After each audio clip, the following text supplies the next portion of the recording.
এখন আমরা দেখব খ নাম্বার প্রশ্ন, যেখানে আমাকে বলা হয়েছে integration of F of X DX নির্ণয় করো। আচ্ছা, এফ অফ এক্স ফাংশনটা কিন্তু আমাকে উদ্দীপকে দেওয়া আছে।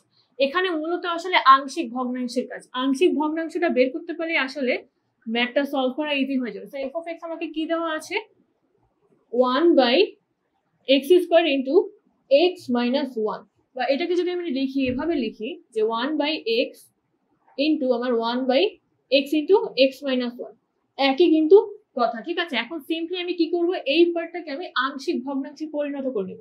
তো সেক্ষেত্রে আমার কি থাকছে, 1/x, এখানে থাকছে 1/x মাইনাস 1। যেহেতু আংশিক ভগ্নাংশ আমরা এসএসসি লেভেলে করে আসি, 19 থেকে করে আসি, তো আমি আর ভেঙে সেটা দেখাচ্ছি না, ঠিক আছে। 1/x, ঠিক আছে। এখন যদি আমি এখানে গুণ করি, তো কি থাকছে আমার 1/x into x minus 1 minus হচ্ছে আমার 1/x স্কোয়ার। এখন এই পার্টটাকে কি করবো, আমি আবারও আংশিক ভগ্নাংশে নিচ্ছি। তো কি থাকছে আমার 1/x minus 1 divided by 1/x minus 1/x square, ঠিক আছে। তো আমি পেয়ে গেলাম এফ অফ এক্স আমার হচ্ছে এখান থেকে এটা লেখা যায়। এখন আমি ডাইরেক্ট শুধু ইন্টিগ্রেশনটা করবো। তো এখান থেকে কি লেখা যায়, 1/x minus 1 minus 1/x minus 1/x square পুরোটার হচ্ছে ডিএক্স, ঠিক আছে।